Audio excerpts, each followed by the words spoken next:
Morning, guys. It's Mr. Sheets from Shoals again. Today I'm going to finish up Junie B. Jones. It's Captain Field Day. So I've got chapters 7 and 8 to read. Hope you guys had a good weekend. So we'll go ahead and get started. Chapter 7, Skunked. The skipping race came next. Room 9 shows our fastest skippers. Their names were Charlotte, Jamal Hall, That Grace, Lenny, and Meanie Jim. Those people can skip like lightning, I tell you. I made a cheer for them. Its name was Go Skippers. Here are the words to it. Go Skippers, go Skippers, go Skippers, go Skippers. I cheered real loud in front of room 8 because I really thought we would win this one. Only what do you know? We didn't. Some of our skippers cried a little bit. We got skunked, said Lenny very sniffling. Skunk means our score is a goose egg, said Jamal Hall. A goose egg is a big fat zero, said That Grace. A big fat zero is when you're stinking up the place, said Meanie Jim very glum. Mrs. did not like the talk of that. Hey, that's enough of that, she said. I'm very proud of you all. You did your best, and that's all anyone can ask, right, Junie B? Yes, I said, plus also a win would be nice. I sat down. Mrs. looked at me a real long time. The tug of war is the next event, she said, finally. How about another cheer from our team captain to get us charged up? No, thank you, I said. I already did a cheer for the skipping team, and look where that got us. Mrs. made squinty eyes at me. Try, she said. I stood up. Rah, I said. Thank you, said Mrs. I sat back down. All of us lined up for the tug of war.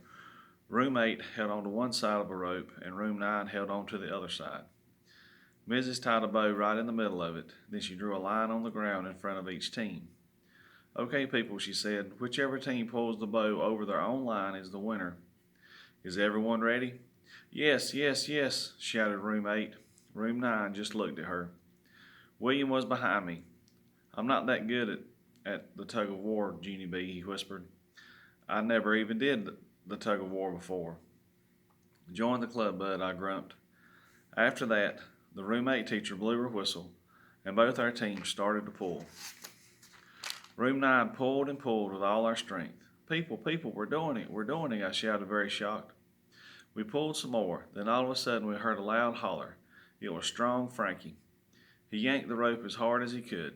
Then Lenny and Ricardo fell down in the grass, and the bow went over the line. Room 8 went crazy and happy. They were loud and laughing. Room 9 walked to the water fountain very sad. Then we sat down next to the building, and we didn't talk for a real long time. Finally, Mrs. came and got us. Come on, boys and girls. There's just one more event to go, she said. She took us to the pull-up bar. The room 8 teacher smiled real big. All right, everybody, it's time for the pull-up contest, she said. Polly Allen Puffer stared at her. Big whoop, he said. Then the room 8 teacher tattled on him, and Polly Allen Puffer had to sit by himself for a timeout. Mrs. was not happy with us. Okay, children, I understand that you're not in a good mood, but one of the things we learn on field day is to never give up. Room 9 is not a bunch of quitters, are we, Junie B? I looked at room 9's faces. Pretty much, I said. Mrs. threw her hands in the air. Okay, that's it, she said. I'm not going to take no for an answer. There must be someone in room 9 who has the spirit to keep trying. Which of you children has the courage not to give up? Huh? How about you, Jamal? Will you try to do a pull-up for the team? She asked. Jamal Hall pulled his shirt up over his face so no one could see him. I believe that's a no, I said. Mrs. looked around some more. Grace, she said, how about you? Will you try to do a pull-up for us? No, I can't, she said. I really can't. I'm only strong in my feet. I'm not, yelled a loud voice. I'm strong all over my whole body. Room 9 turned around. It was Strong Frankie again. He made another arm muscle at us. I stamped my foot at that guy. Stop doing that, Frankie, I hollered. Stop tooting your own horn, because that's not even polite. And anyways, Room 9 has strong people too. We have people who can do a jillion pull-ups, in fact. So there, ha.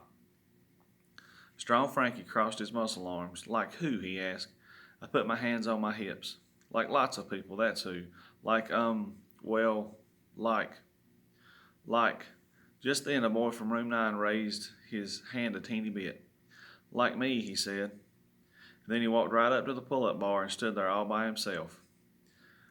I did a gasp. Then all the other children did gasp too, because what do you know? It was William. Chapter 8. William. All of room 9 kept on staring and staring at that boy. "Look at his little arms," whispered Grace. "Where are his little muscles, do you think?" "William doesn't have any muscles," said Polly Ann Puffer. "I've seen the wind blow him down on the playground." "Yes," said Roger. "William doesn't even know what a pull-up is, I bet. Our team is going to look worse than ever." Mrs. snapped her angry fingers at us. "That woman has ears like a hawk." Strong Frankie went first.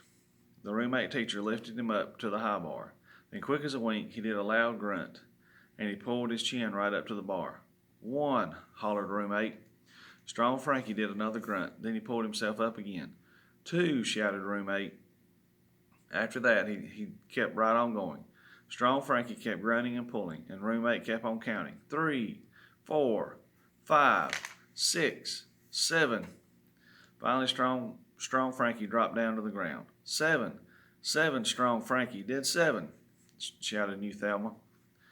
Room 9 sat down in the grass real gloomy, because William was next, that's why. We covered our eyes and peeked through our fingers. Mrs. lifted him up to the pull-up bar. It was not fun to watch, because William just kept dangling and dangling up there, and he didn't even move a muscle. Pretty soon, room 8 started to laugh. It was loudish and meanish. I made a fist at those people. "Hey, you want a piece of this?" I shouted real mad. Mrs. snapped her fingers at me. Then all of a sudden, William kicked his legs a little bit. Then he kicked them again.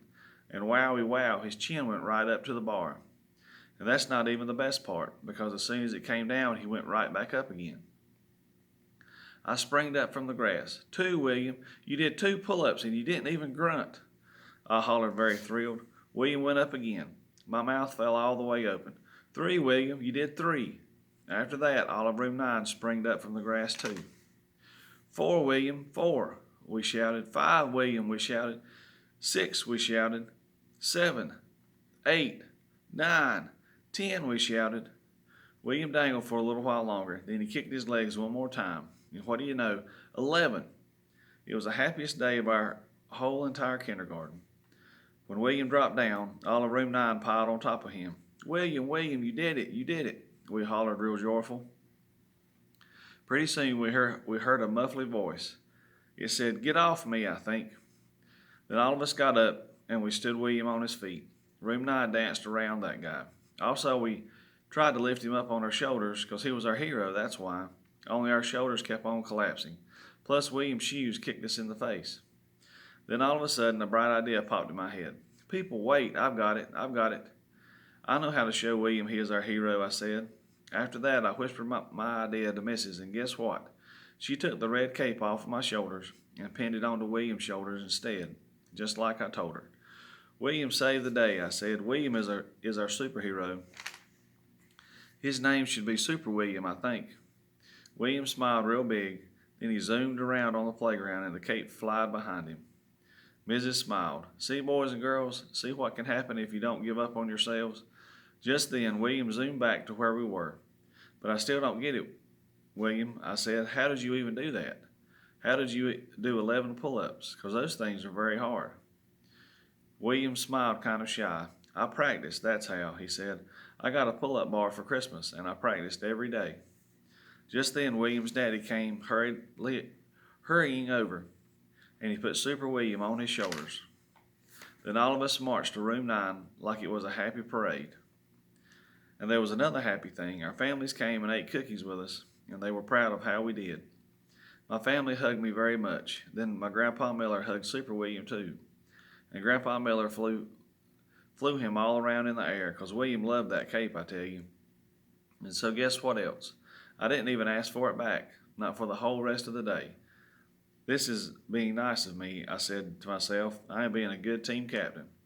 After that, I laughed right out loud, because what do you know? I was tooting my own horn.